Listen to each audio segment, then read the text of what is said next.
Hello बच्चों, let's see this question. इस question बोल रहा है least positive non integral solution of sine pi x square plus x minus sine pi x square equal to zero. तो सबसे list non integral solution,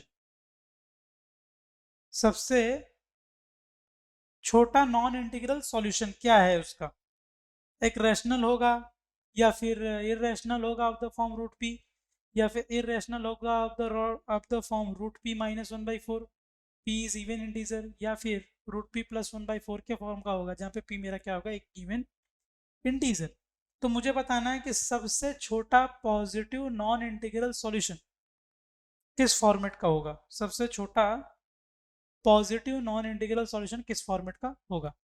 तो हम इसके लिए क्या करेंगे, पहले हमें क्या दे रखा है, sine pi x square plus x minus sine pi x square equal to zero दे रखा है। ठीक है, अब हम क्या करेंगे, इसमें sine C minus sine D का फॉर्मूला अप्लाई कर देंगे। तो वो क्या होगा, two sine C minus D by two, two sine C minus D by two. तो C minus D by two करने जाएंगे तो ये क्या हो जाएगा, पाई एक्स स्क्वायर से कैंसिल आउट हो जाएगा, तो यहाँ बचेगा pi x upon two, two sine C minus D by two into cos C plus D by two. Cos C plus D by two जब निकालने जाएंगे तो वो आ जाएगा पाई एक्स स्क्वायर, तो टू पाई एक्स स्क्वायर आ जाएगा यहाँ पे, plus pi x upon two is equal to zero. तो ये मिलेगा मुझे। तो यहाँ से हम क्या दे सकते हैं, there for sine pi x by two equal to zero और cos two pi x square plus pi x upon two equal to zero. तो ये मिलेगा।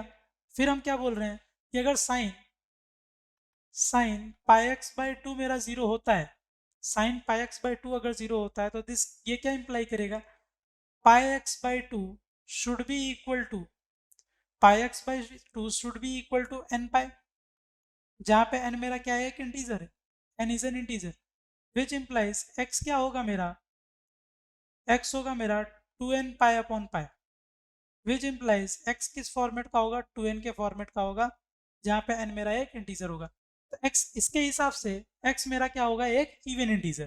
क्यों, वो टू एन लिख रखा है, टू एन लिख रखा है। दूसरा क्या बन रहा है, cos cos two pi x square plus cos two pi x square plus pi x by two plus pi x by to, ये क्या होगा, जीरो। ये कब कब जीरो होगा, कॉस कब कब जीरो होता है, जब जब कॉस जीरो होता है कब, पाई बाई टू पे, थ्री पाई बाई टू पे, फाइव पाई बाई टू पे, ultimately odd multiple of pi by two पे। तो ये क्या देगा मुझे, two N plus one pi by two, जहाँ पे एन मेरा क्या होगा, एक इंटीजर। तो यहाँ से टू कैंसिल आउट हो जाएगा और पाई से पाई भी निकल जाएगा, तो ये बचेगा two X square plus X is equal to two N plus one, two X square plus X is equal to N plus one.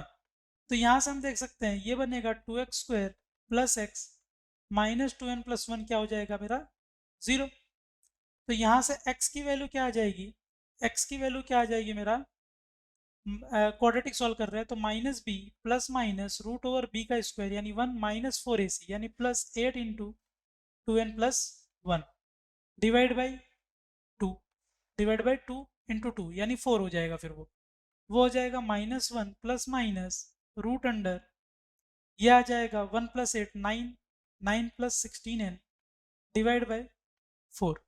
तो इस फॉर्मेट का आ जाएगा मेरा x। तो अगर हम यहाँ से देखेंगे x मेरा इवन इंटीजर है और यहाँ से x देखेंगे तो x मेरा इस फॉर्मेट का दिखेगा, यानी x की जो वैल्यूज दिखेंगी मुझे फाइनली इसके फॉर्म में x क्या दिखेगा मेरा, minus one plus under root nine plus eighteen N, nine plus sixteen N, nine plus sixteen N by four और दूसरा दिखेगा x की value minus one minus under root nine plus sixteen N by four, इस format का दिखेगा। तो इस format के दिखेंगे मेरे आंसर। तो मेरा सबसे छोटा positive non integral solution, positive non integral, तो अभी हम देख सकते हैं कि हमारा जो ये वाला फॉर्मेट है x इक्वल टू 2n वाला, तो ये तो हमेशा इंटीजर ही रहेगा, तो यहाँ से मेरे को सॉल्यूशंस लेके कोई मतलब है नहीं, क्योंकि मुझे नॉन इंटीग्रल के बारे में बात करना है। तो पॉजिटिव नॉन इंटीग्रल सॉल्यूशन, तो n की वैल्यू अगर मैंने 0 डाल दिया तो ये वैल्यू क्या देगा मेरे को, 9 देगा। 9 का 3 हो जाएगा, 3 माइनस वन, 3 माइनस 1/4 आ जाएगा। 3 माइनस वन मतलब 2/4, तो वो आंसर आ जाएगा हाफ। तो x की वैल्यू 0 डालने पर वो हाफ दे रहा है। तो यहाँ से x के इसमें इस वाले फॉर्मेट में हमने n को अगर 0 डाला तो x मिल रहा है हाफ। n को इसी तरीके से एक बार -1 डाल देंगे तो वो क्या देगा, -1 डाला तो 9 प्लस 16, 9 माइनस 16 हो जाएगा, तो वो अंडर रूट में डिफाइन ही नहीं होगा। तो इसका मतलब n की वैल्यू नेगेटिव नहीं हो सकती, n यहाँ पे नेगेटिव नहीं हो सकता इस केस में। इस केस में n बिलोंग करेगा पॉजिटिव इंटीजर से, z प्लस पॉजिटिव इंटीजर, तो x में n मेरा नेगेटिव हो ही नहीं सकता। तो इस केस में मेरा सबसे छोटा पॉजिटिव सॉल्यूशन कौन सा है, हाफ।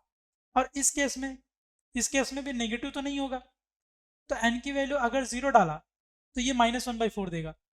n की वैल्यू अगर 0 डाला तो ये देगा -1/4, जो कि पॉजिटिव नहीं है। तो n की वैल्यू 1 डालेंगे तो 1 डालेंगे तो ये क्या मिल जाएगा मुझे, -1 ये मिलेगा मुझे। n की वैल्यू 1 डालने पर ये सारे के सारे नेगेटिव सॉल्यूशंस आएंगे, क्यों, क्योंकि यहाँ पे ये पॉजिटिव है, ये मेरा नेगेटिव है, तो negative minus negative is negative. तो ये मिलेगा मुझे -25, तो ये देगा -26/4, तो ये सारे नेगेटिव सॉल्यूशंस देंगे। तो सबसे छोटा पॉजिटिव नॉन इंटीग्रल सॉल्यूशन तो दोनों को सेटिस्फाई कर सके, सबसे छोटा पॉजिटिव नॉन इंटीग्रल सॉल्यूशन कौन सा है मेरा, वो है half. x equal to half is positive non integral solution. तो सबसे छोटा जो मेरा पॉजिटिव नॉन इंटीग्रल सॉल्यूशन है, सबसे छोटा पॉजिटिव नॉन इंटीग्रल सॉल्यूशन है, वो मेरा एक रैशनल नंबर है, क्योंकि सबसे छोटा पॉजिटिव नॉन इंटीग्रल सॉल्यूशन मेरा कौन सा आ रहा है, x इक्वल टू हाफ। तो अगर हम x को हाफ रखेंगे तो यहाँ देख सकते हैं ये हो जाएगा 1/4, ये हो जाएगा 1/2। तो 1/4 प्लस 1/2 मुझे क्या देगा, ये देगा 3/4, तो ये बेसिकली बन जाएगा साइन 3π/4। तो साइन 3π/4 जो होता है मेरा, वो होता है 1/√2। और यहाँ पे अगर 1/2 रखेंगे तो π/4 आएगा, ये भी होता है 1/√2। तो 1/√2 माइनस 1/√2 0। तो सबसे छोटा पॉजिटिव नॉन इंटीग्रल सॉल्यूशन है x इक्वल्स टू हाफ। तो x इक्वल्स टू हाफ मेरा क्या है, बेसिकली एक रैशनल नंबर है। वो क्या है, मेरा एक रैशनल नंबर है। तो इस केस में मेरा ऑप्शन क्या हो जाएगा, ए करेक्ट हो जाएगा, ऑप्शन ए इज करेक्ट।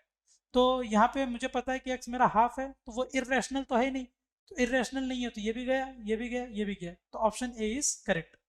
तो I hope you understood it well, best of luck.